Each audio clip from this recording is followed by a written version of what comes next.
Dans le domaine de la santé, aujourd'hui, il y a une vraie attente des consommateurs sur ce qu'on appelle le quantified self et qui doivent nous conduire, nous assureurs, à accompagner ce mouvement-là en proposant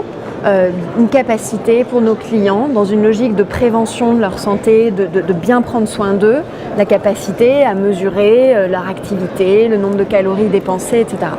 En revanche, ce qui est très important à comprendre, c'est qu'aujourd'hui, le cadre législatif, celui de la loi E20, interdit catégoriquement tout lien entre ces comportements suivis de manière individualisée, liés finalement à un état de santé,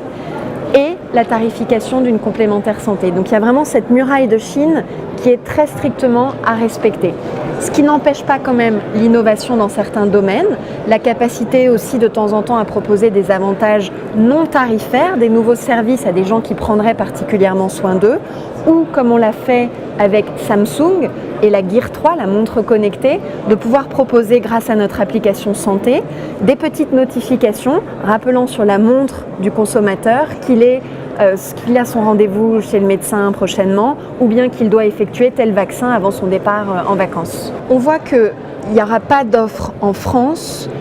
basée sur le quantified self tant qu'on a cette loi E20 dans les conditions actuelles. En revanche, à l'étranger, et notamment aux États-Unis, on observe déjà ce mouvement avec par exemple une start-up qui s'appelle Oscar et qui aujourd'hui propose à ses clients qui par exemple font 10 000 pas par jour la réduction de $1 sur leur prime d'assurance dans la limite sur une année de $240. Donc clairement le mouvement est là, il est enclenché dans certains pays, mais en France nous n'en sommes pas là.